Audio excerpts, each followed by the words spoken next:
افطار کی دعا کب پڑھی جائے؟ زید نے کہا روزہ کھولنے کی دعا افطاری کے بعد پڑھنا سنت ہے اور افطاری سے پہلے پڑھنا سنت نہیں ہے، کیونکہ رسول اللہ صلی اللہ علیہ وسلم نے افطاری کے بعد پڑھی ہے۔ کیا زید کی یہ بات درست ہے؟ ابو فصیح کوئٹہ سے۔ افطاری کی دو دعائیں حدیث سے ثابت ہیں۔ ایک دعا ہے ذهب الظما وابتلت العروق وثبت الاجر انشاء اللہ، پیاس چلی گئی اور رگیں تر ہو گئیں اور اللہ نے چاہا تو روزے کا اجر ہمارے اعمال میں لکھ دیا گیا۔ یہ دعا عربی میں پڑھی، پھر اس کا ترجمہ۔ تو یہ دعا تو بالاتفاق افطاری کے بعد ہے، جب آپ نے افطاری کر لی، طبیعت کو سکون حاصل ہو گیا، اس کے بعد یہ دعا پڑھیں۔ اور ایک دعا جو ابو داؤد میں مرسل حدیث ہے، صحابی کا واسطہ حذف کر کے تابعی ڈائریکٹ نبی صلی اللہ علیہ وسلم سے نقل کرتے ہیں۔ وہ دعا کیا نقل کرتے ہیں؟ حدیث مرسل ہے، اللہم لک صمت وعلی رزقک افطرت۔ تو اس کے بارے میں آتا ہے کہ کان اذا افطر، نبی صلی اللہ علیہ وسلم جب افطار کرتے تو پھر آپ یہ دعا پڑھتے، اللہم لک صمت وعلی رزقک افطرت، اے اللہ میں نے تیرے لیے روزہ رکھا اور میں نے تیرے ہی لیے افطار کیا۔ اس دعا کے بارے میں فقہا کا اختلاف ہوا ہے کہ یہ افطاری سے پہلے پڑھنے کی ہے یا افطاری کے بعد پڑھنے کی ہے۔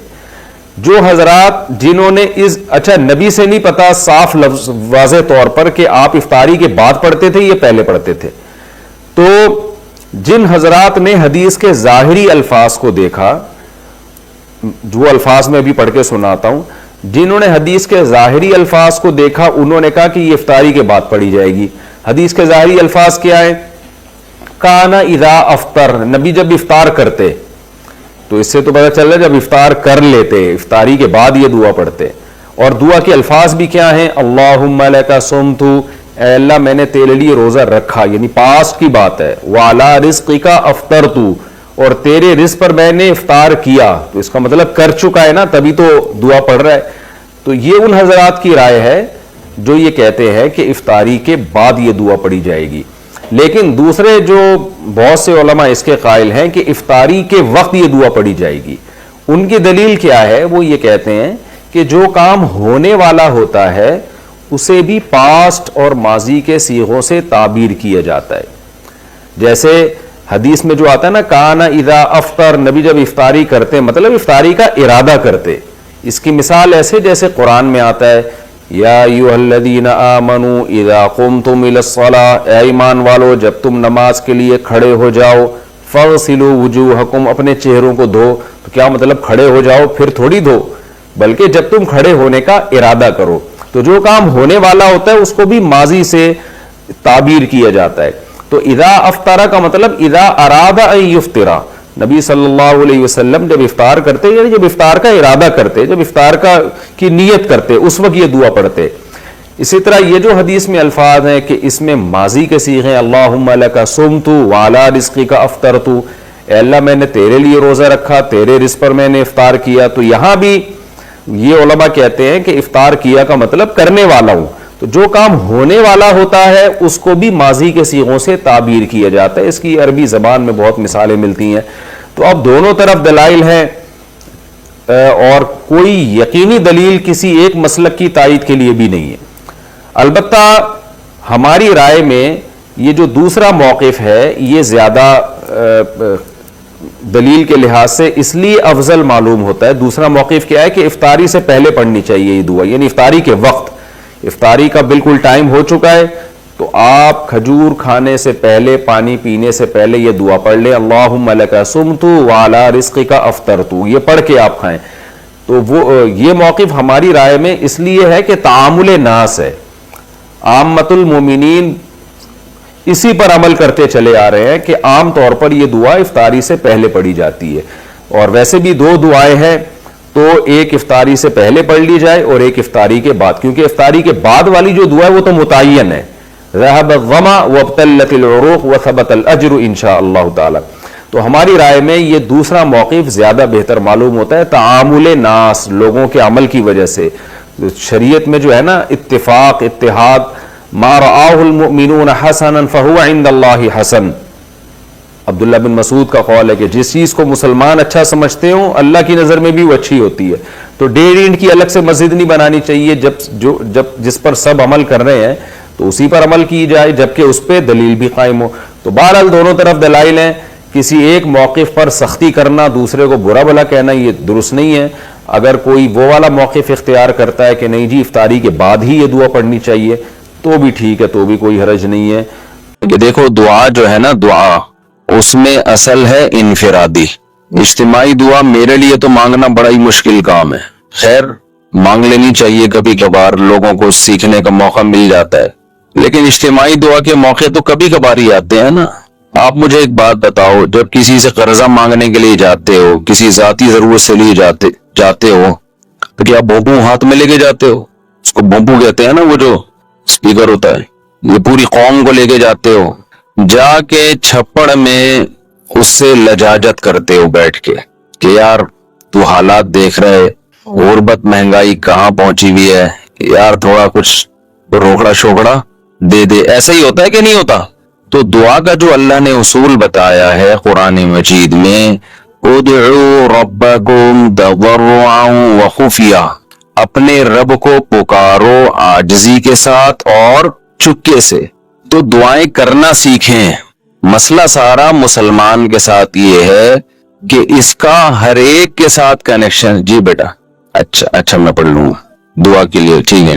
مسئلہ مسلمان کے ساتھ یہ ہے کہ اس کا اللہ تعالی سے کنیکشن کیا ہو گیا ہے, کمزور. اسی سے سارے مسائل کھڑے ہو رہے ہیں.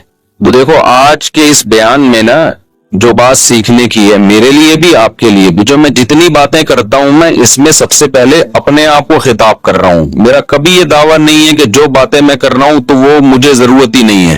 اور بھائی میں سب سے پہلے اس کا خود محتاج ہوں کہ اللہ مجھے عمل کی توفیق دے. اس لیے میرے یہ بیان نہیں ہوتے, یہ تکرار ہوتی ہے. مل بیٹھ کے کچھ نصیحت کی باتیں شیئر کر لیتے ہیں جو ہم سب بھولے ہوئے ہیں, مجھ سمیت. آپ کہہ سکتے ہیں جب مل بیٹھ کے باتیں شیئر کرتے ہیں تو پھر نیچے بیٹھ کے گپ شپ لگائیں, اوپر کیوں بیٹھے ہوئے؟ تو وہ اس لیے بیٹھا ہوں اوپر کہ نظر آ جاؤں سب کو میں آرام سے. نیچے بیٹھوں گا تو نظر نہیں آؤں گا, اس لیے مجبوری میں اوپر بیٹھا ہوں. میں سمجھتے ہیں اس لیے نہیں بیٹھا کہ میں نصیحت کرنے والا ہوں تو میں کوئی بہت نیک آدمی ہوں, تو میں چونکہ بڑا آدمی ہوں تو میرا مقام بہت عظیم انسان ہوں میں. وہ عظیم تو قیامت میں پتہ چلے گا بھائی, عظیم کون ہے اور وسیم کون ہے. یہ کب پتہ چلے گا؟ قیامت میں پتہ چلے گا عظیم کون ہے اور وسیم کون ہے. دنیا میں تو کچھ بھی ہو سکتا ہے. تو اس لیے ہمارا سب سے بڑا مسئلہ کیا ہے, آج جو ڈپریشن, اسٹریس, بیماریاں, پریشانیاں, ناکامیاں اور ٹینشنیں, ان کی بڑی وجہ یہ ہے کہ ہمارا اللہ سے کنیکشن کیا ہو گیا ہے, کمزور. بعض لوگوں کا تو بالکل ہی ختم ہو گیا ہے. اور اللہ نے جو ہمیں عبادتیں دی ہیں نا, تراویح کی عبادت, رمضان کی عبادت, ذکر اذکار کی عبادت, حج کی عبادت, عمرے کی عبادت, دعا کی عبادت, صدقات و خیرات کی عبادت, ان سب کا مقصد اللہ سے تعلق پیدا کرنا ہے. آج سب کچھ ہو رہا ہے مگر اللہ سے تعلق نہیں ہو رہا. یہ بڑا مسئلہ ہے. دیکھو ہمارے ایک دوست تھے, ان کے یہاں اللہ تعالیٰ معاف فرمائے کوئی واقعہ ہوا گھر میں خودکشی کا. بے روزگاری کی وجہ سے کسی نوجوان نے خودکشی کی. اللہ تعالیٰ اس نوجوان کی مغفرت کرے. بہرحال کبیرہ گناہ, لیکن دعائیں مغفرت تو کرنی چاہیے. مجھے جب اطلاع ملی میں نے ان کے والدین کو سمجھایا. وہ بہت ٹینشن میں آئے نا ماں باپ, کہ ہم نے بھی تانے دیے تھے اس کو بے روزگاری کے, تو اس کی ٹینشن اس نے زیادہ لے لی ہے. میں نے کہا یہ ٹینشن زیادہ لینے والی بات بالکل غلط. بات یہ ہے کہ ہم نے اپنی ضرورتوں کے دائرے بہت زیادہ وسیع کر لی ہیں, کیونکہ ہمارا اللہ سے کنیکشن نہیں. اب چاہتے ہیں کہ سب کی توندیں فل بھریں, پیٹ بھریں, گھر بڑے بڑے ہوں, گاڑیاں سب کے پاس ہوں, بینک بیلنس سب کے بھرے ہوئے ہوں, بالکل عیش کی زندگی ہو, کوئی ٹینشن نہ ہو. اللہ تو ہے ہی نہیں نا بیچ میں. اللہ بیچ میں ہے ہی نہیں کہ اصل کامیابی ہے کہ خدا خوش ہو ہم سے. وہ تو ہے ہی نہیں, وہ تو مقصد ہی نہیں ہے. تو جب دولت کو باپ بنا کے, شہرت, عزت, خواہشات کو باپ بناؤ گے تو میرے بھائی کھمبوں سے ہی چپکو گے. پھر جا کے کوئی کھمبے سے چپکے گا, کوئی زہر پیے گا, کوئی نہیں بھی پیے گا نا تو ڈپریشن سے مرے گا, وہ برین ہیمریج سے مرے گا ڈپریشن میں. صحابہ کے پاس جو ہے نا 24 گھنٹے میں ایسے حالات بھی آئے ہیں کہ 24 گھنٹے میں ایک کھجور ہے کھانے کے لیے. وہ تو ٹینشن اور ڈپریشن کی گولیاں بھی نہیں کھا رہے تھے اس وقت. ایسے حالات آئے نا جنگوں میں کہ 24 گھنٹے میں کیا کھایا. ایک صحابی نے جب بتایا نا کہ ہم 24 گھنٹے میں پتہ نہیں 2-3 کھجوریں کھاتے تھے, لوگوں نے کہا اس میں گزارا کیسے ہوتا تھا. انہوں نے کہا ہم سوچتے تھے جب یہ بھی نہیں ملتی تھی, جب ایک کھجور ملتی تھی, ہم ان دنوں کو یاد کر کے 2 کھجوروں پہ خوش ہوتے تھے. لوگوں نے کہا بھائی جب ایک کھجور ملتی تھی اس پہ کیسے ٹینشن ختم ہوتی تھی. انہوں نے کہا ہم اس دن کو یاد کرتے تھے جب کھجوروں کی گٹلیاں چوسا کرتے تھے, کھجور بھی کھانے کو نہیں ملتی تھی. آج کباب پراٹھے کھا کے کھمبے پہ لٹکتا ہے جا کے. ٹینشن سے جو مرتا ہے نا خودکشی کرتا ہے. پہلے پیٹ بھرے گا, کھائے گا, نرم بستر پہ لیٹے گا, رات اس نے نرم بستروں پہ گزاری ہوگی. میرے بھائی اللہ سے تعلق پیدا کرنا صرف آخرت کے لیے ضروری نہیں ہے, دنیا کے لیے پہلے ضروری ہے. دنیا آپ کی اچھی نہیں ہو سکتی جب تک اللہ سے تعلق بحال نہیں ہوتا. ہم نے سورہ یوسف پوری پڑھ لی. یعقوب علیہ السلام کی ساری زندگی ٹینشنوں میں گزری ہے. ان ٹینشنوں میں ساری زندگی کیا کرتے رہے ہیں؟ صرف دعائیں مانگتے رہے ہیں. حالانکہ دعائیں بظاہر قبول ہوتی ہوئی نظر بولو نہیں آ رہی, دعائیں قبول ہی نہیں ہو رہی ہیں بظاہر. یہ کیسی قبولیت ہے بھائی دعا کی؟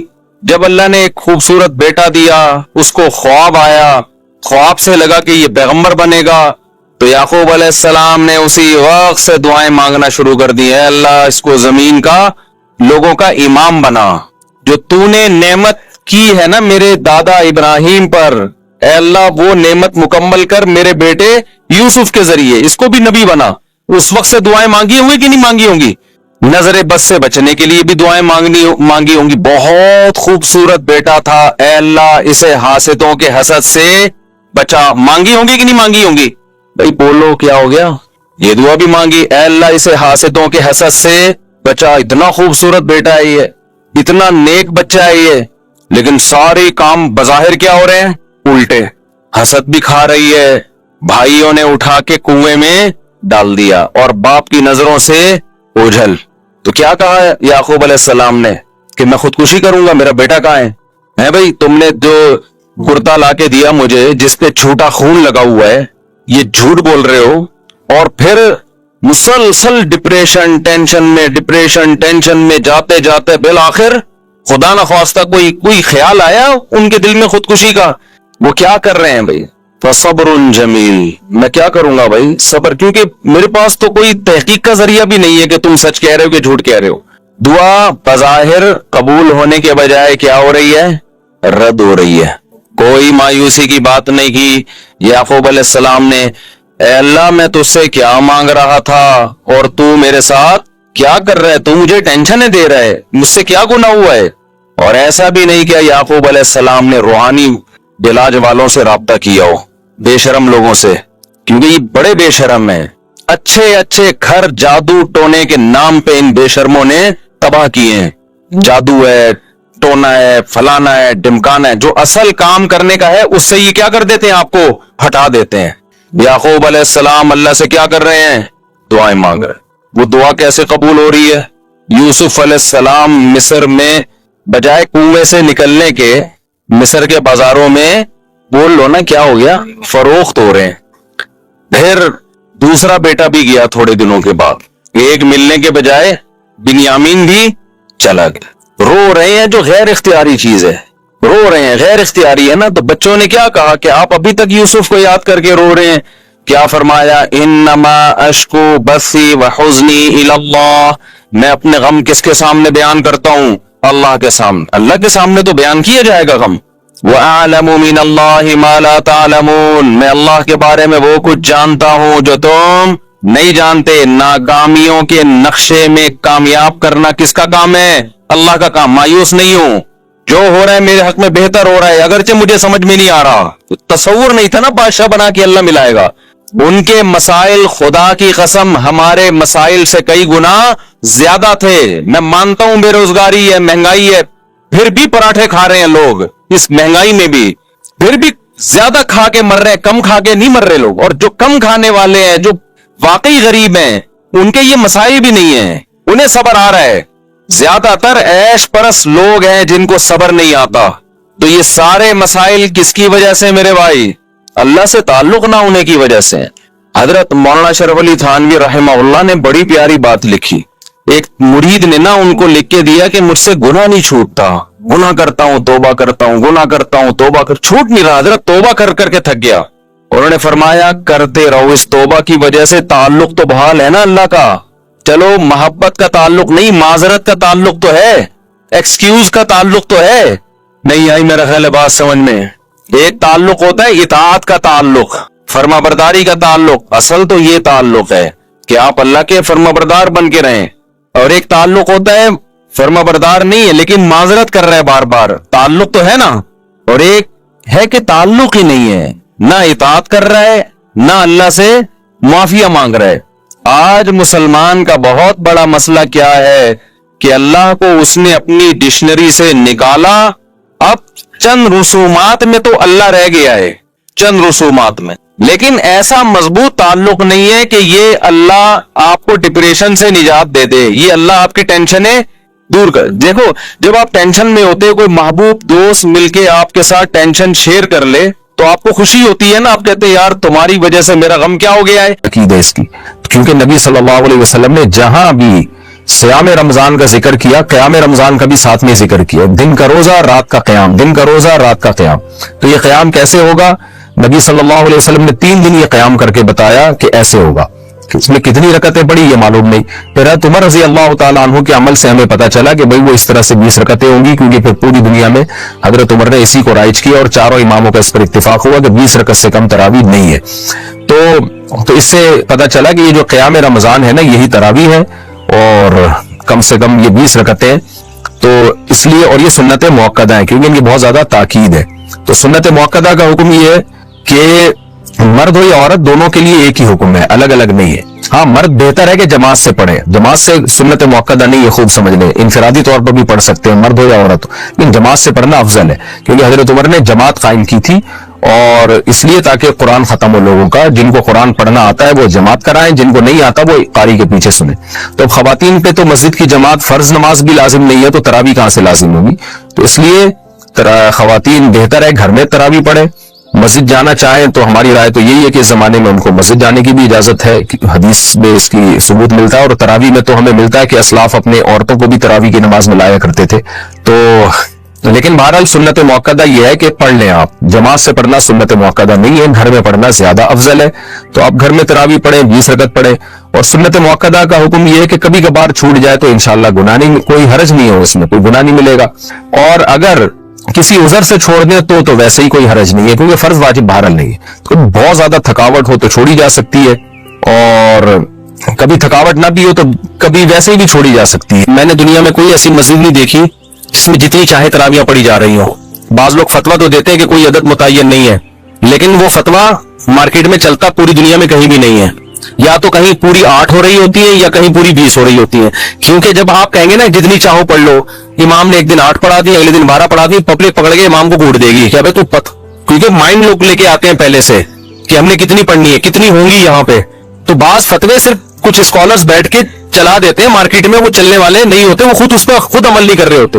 اہل حدیثوں کی مسجد میں جہاں بھی جائیں 8 ہی ہو رہی ہیں، حالانکہ وہ فتویٰ دیتے ہیں کہ جتنی چاہے پڑھ لو، لیکن پھر جتنی چاہے پڑھ لو تو پوری دنیا میں آپ 8 ہی کیوں پڑھ رہے ہو؟ پھر ان کو پتا ہے کہ بھائی اسپیسیفک جب تک کوئی عدد نہیں بتایا جائے گا اس وقت تک عوام کے لیے اس پر عمل کرنا ممکن نہیں ہوگا۔ اسی وجہ سے چاروں اماموں کا اجماع ہے جو تابعین تبع تابعین کے دور میں تھے کہ کم سے کم کتنی رکعتیں ہیں؟ 20۔ 3 امام کہتے ہیں 20 رکعتیں اور امام مالک کہتے ہیں 36 رکعتیں۔ تو اب یہ عدد متعین کیے بغیر چلنا ممکن نہیں ہے۔ تو چونکہ فقہا دین کو زیادہ سمجھتے ہیں نا، انہوں نے عدد متعین کیا ہے، اور ویسے بھی تراویح خلاف قیاس ہے۔ نفل نماز میں اتنی ساری پبلک کو جماعت کے ذریعے اکٹھا کرنا یہ عام حالات میں جائز نہیں ہے، بدعت عمل ہے، کیونکہ اس کے جائز ہونے کی ہمارے پاس کوئی دلیل نہیں ہے۔ یہی وجہ ہے کہ رمضان عید کا چاند نظر آتے ہی تراویح غائب ہو جاتی ہے۔ اگر یہ عام نوافل کی طرح جماعت کے ساتھ جائز ہوتی تو امام صاحب کہتے یار ہم نے پورے رمضان نوافل پڑھے جماعت سے، تو اب حرام تھوڑی ہو گئے، چلو آج دوبارہ پڑھ لیتے ہیں نا، ان کو منع کیا جائے گا، کیوں؟ نبی صلی اللہ علیہ وسلم سے ثابت نہیں ہے۔ تو عدد بھی متعین ہے اور دن بھی متعین ہے۔ جیسے اگر یہ تہجد ہے تو تہجد کے تو دن بھی متعین نہیں، عدد بھی متعین نہیں ہے، تہجد تو پورے سال ہے۔ تو جیسے رمضان کی یہ جو تراویح ہے نا اس کے دن متعین ہے کہ صرف رمضان کی راتوں میں ہی ہوگی، اور کیفیت بھی متعین ہے کہ جماعت سے ہوگی مسجدوں میں، تو اسی طرح یہ کہنا کہ عدد متعین نہیں ہے یہ عقل سے بالاتر ہے۔ حضرت عمر نے یا تو 20 رکعتیں شروع کی تھی یا 8، کیونکہ دو ہی روایتیں ملتی ہیں حضرت عمر سے، 8 والی بھی ملتی ہے 20 والی بھی۔ ہم کہتے ہیں اس 8 والی پر پوری روح زمین میں کہیں بھی عمل نہیں ہوا، اور اس 8 کی سند میں اضطراب ہونے کی وجہ سے ضعیف بھی ہے، بڑے بڑے محدثین نے اس کو ضعیف قرار دیا ہے۔ جو اسکالرز یوٹیوب پہ آ کے یہ کہتے ہیں نا کہ بالاتفاق صحیح ہے، خدا کی قسم جھوٹ بولتے ہیں، وہ اتنے دھٹلے سے آج کل جھوٹ بولا جاتا ہے نا سوسائٹی میں کہ لوگ اس کو سچ سمجھنا شروع کر دیتے ہیں اور پھر چیلنج کرتے ہیں، کوئی یہ گولڈن سند ہے، کوئی 8 رکعت والی حدیث کو ضعیف نہیں ثابت کر سکتا۔ ہم جب کہتے ہیں کہ ہم جب حوالے پیش کرتے ہیں، میری آڈیو بیان ہے اس پہ پورے میں نے حوالے پیش کیے ہیں کہ کتنے لوگوں نے اس کو مسترب کہہ کے مسترب حدیث بھی ضعیف ہوتی ہے اس کو رد کیا ہے، تو اس کا جواب ہی پی جاتے ہیں۔ وہ چیلنج ان کے چل رہے ہیں، لوگ ان کے حوالوں سے متاثر ہیں۔ تو اگر وہ 8 رکعت والی حضرت عمر سے ثابت ہوتی تو اس دور میں کتنی رکعتیں مشہور چلتی؟ 8۔ حرم میں بھی 8 ہوتی، مسجد نبوی میں بھی 8 ہوتی، اور 1400 سال سے حرم اور مسجد نبوی میں 8 ہی چلی آ رہی ہوتی۔ ابو حنیفہ بھی 8 کے قائل ہوتے، امام شافعی جیسے محدث اور مجتہد بھی 8 کے قائل ہوتے، امام احمد جو امام بخاری کے استاذ ہیں وہ بھی 8 کے قائل ہوتے، امام مالک بھی 8 کے قائل ہوتے، اور عبداللہ بن مسعود بھی 8 پڑھ رہے ہوتے، اور عثمان بن عفان بھی 8 پڑھ رہے ہوتے۔ ہم کہتے کہیں کوئی ضعیف روایت بھی نہیں ملتی کہ عثمان بن عفان کے دور میں 8 ہوئی، حضرت علی کے دور میں 8 ہوئی۔ 20 والی تو بہت ساری ملتی ہے ہمیں، تو اس لیے، اور تواتر عملی بھی ملتا ہے۔ 150-200 سال پہلے فقہا بیان کرتے ہیں کہ پوری روئے زمین پر ہمیں کوئی بھی مسجد نظر نہیں آتی، ٹریولنگ ہوتی تھی نا اس زمانے میں بھی، کہ کہیں بھی ہمیں 20 رکعت سے کم 1 رکعت مل رہی ہو۔ اور ویسے بھی ایک بات ہے، محدثین نے اس نماز کو تراویح کا نام دیا ہے، یہ بہت اچھی طرح سمجھو، یہ ہم نے نام نہیں دیا کہ علماء دیوبند یا حنفی یا شافعی لوگوں نے، اس نماز کو تراویح کا نام کس نے دیا؟ بولو، محدثین نے۔ اس پہ باب جو باندھا جاتا ہے نا تراویح کا، یہ میں اور آپ نے، کون؟ محدثین۔ اب تراویح کا جو لفظ ہے نا وہ 8 رکعتوں پہ فٹ ہی نہیں بیٹھتا ہے، کیونکہ امام بہقی حدیث لے کر آئے ہیں، روایت لے کر آئے ہیں، حدیث سے میری مراد روایت، کہ اسلاف جو اس کو تراویح کہتے تھے اس لیے کہ اس میں ہر 4 رکعتوں کے بعد لوگ تھوڑا سا وقف کرتے تھے، تو 4 رکعتوں کو انہوں نے ترویحہ کہنا شروع کر، روح آرام کو کہتے ہیں، ترویحہ اس سے نکلا ہے۔ 4 رکعتوں کے بعد کیا کرتے تھے؟ آرام، تو اس لیے ہر 4 رکعت کے بعد، ہر 4 رکعت کو ایک ترویحہ۔ تو اب محدثین نے اس کو نام کیا دے دیا؟ تراویح، فقہا اور محدثین نے۔ تو اس کی وجہ محدثین بیان کرتے ہیں کہ تراویح کا نام اس لیے دیا گیا کہ ہر 4 رکعتوں کے بعد تھوڑا ریسٹ کیا جا رہا ہے۔ اب مجھے بتاؤ، یہ جو عربی لغت میں نا ایک ترویحہ 4 رکعت اور تراویح جمع اقصی ہے، عربی میں جمع کے لیے کم سے کم 3 فرد ہونا ضروری ہے، جیسے رجل ایک آدمی، بھائی چل رہی ہے ریکارڈنگ، رجل ایک آدمی، رجلانی 2 آدمی، رجال 2 سے زیادہ، تو تراویح 2 ترویحوں سے زیادہ، 2 ترویحیں بنتے 8 رکعتیں، اور تراویح بنتی 8 سے زیادہ۔ کتنی زیادہ؟ یہ اس میں سب آ سکتا ہے، تو 8 رکعتوں پہ تو تراویح کا لفظ فٹ ہی نہیں بیٹھتا، تو محدثین اس کو تراویح کیسے کہیں گے؟ اور تراویح کے بعد کیوں باندھیں گے؟ اس زمانے میں اگر 8 رکعتیں ہو رہی ہوتی محدثین کے دور میں تو اس کو ترویحتین کہا کہتے نا، وہ تراویح سے تعبیر نہ کرتے۔ سمجھتے ہو کہ نہیں سمجھتے؟ اور تراویح ہے بھی جمع اقصی۔ جمع اقصی کا مطلب عربی میں 2 قسم کی جمع ہوتی ہے، ایک جمع قلت اور ایک جمع کثرت۔ افعل، افعال، فعلت، افعلت، یہ 4 وزن جمع قلت کے ہیں، 3 سے لے کے 9 تک۔ اور جمع اقصی کہتے ہیں جیسے مساجد، یہ جمع اقصی ہے، بہت ساری مسجدیں، اور بہت سارے سے ملتے جلتے الفاظ ہیں، مفاعل یا فعائل کے وزن پر۔ تو تراویح بھی یہ فعائل، تفاعل اس طرح کا وزن بنتا ہے، یعنی جمع اقصی کا مطلب ہوتا ہے جس میں جو فعائل کا وزن بن رہا ہو، فواعل کا وزن بن رہا ہو۔ اب یہ صرف کی بات ہے نا، ہر آدمی کو کھوپڑی میں نہیں آئیں گی، آج کل کے جو اسکالرز آ رہے ہیں ان کو تو ویسے ہی کھوپڑی میں نہیں آئیں گی، کیونکہ ان کو صرف نحو کا الف بے بھی نہیں پتا ہے، عربی گرامر جانتے ہی نہیں ہے، اردو کتابیں پڑھ کے پھینک رہے ہوتے ہیں بیٹھ کے۔ تو تراویح ترویحہ کی جمع اقصی ہے، ترویحہ تفعیلہ اور تراویح تفاعیل۔ تو تفاعیل کا وزن جمع اقصی کا وزن ہے، یہ جمع کثرت پہ دلالت کرتا ہے۔ محدثین نے صدیوں پہلے اس نماز کو تراویح کہا، جس سے پتہ چل رہا ہے ایک ترویحہ نہیں ہے، 2 ترویحیں نہیں ہے، 3 بھی نہیں ہے، 3 سے زیادہ ہے، کثیر ترویحیں، کثیر ترویحیں۔ جب کثیر ترویحیں ہیں تو وہ 8 اور 12 رکعتیں بھی نہیں ہے، زیادہ ہے وہ۔ تو جو حضرات اپنی مسجدوں میں 8 رکعت تراویح پڑھتے ہیں تو بھائی آپ اس کو تراویح کی نماز ہی نہ بولو، تراویحتین بولو. اچھا انہوں نے بھی یہ کام کرنا شروع کر دیا، اب اس کو تراویح بولنا چھوڑ کے صلاۃ اللیل بولنا شروع کر دیا ہے کہ ہم صلاۃ اللیل بولیں گے، تراویح بولیں گے ہی نہیں اس کو. یہ آپ ایک اور مصیبت میں پھنس جاؤ گے. آپ ایک ٹینشن سے تو بچنا چاہ رہے ہو لیکن آپ ایک دوسری ٹینشن میں پھنس جاؤ گے. وہ ٹینشن یہ ہے کہ محدثین کے دور میں یہ صلاۃ اللیل ہے تو صلاۃ اللیل ہی، وتر بھی صلاۃ اللیل ہے، تہجدی ہر نماز جو رات کو پڑھی جائے وہ صلاۃ اللیل ہے. لیکن محدثین نے، یہ میں نے نہیں، ٹھیک ہے نا، محدثین اور فقہاء نے اس کو الگ نام اس لیے دیا تھا یہ بتانے کے لیے کہ یہ صلاۃ اللیل عام صلاۃ اللیل جیسی نہیں ہے، اس کے کچھ احکام دوسری نمازوں سے ڈیفرنٹ ہے. اس میں ایک بڑی جماعت ہوگی، ایک امام کے پیچھے لوگ پڑھیں گے اور عشاء کے بعد پڑھی جائے گی ہے، جبکہ صلاۃ اللیل کب پڑھی جاتی ہے؟ جو تہجد جس کو آپ صلاۃ اللیل، وہ رات کے آخری حصے میں، تو تراویح آپ کو رات کے آخری حصے میں پڑھنی چاہیے.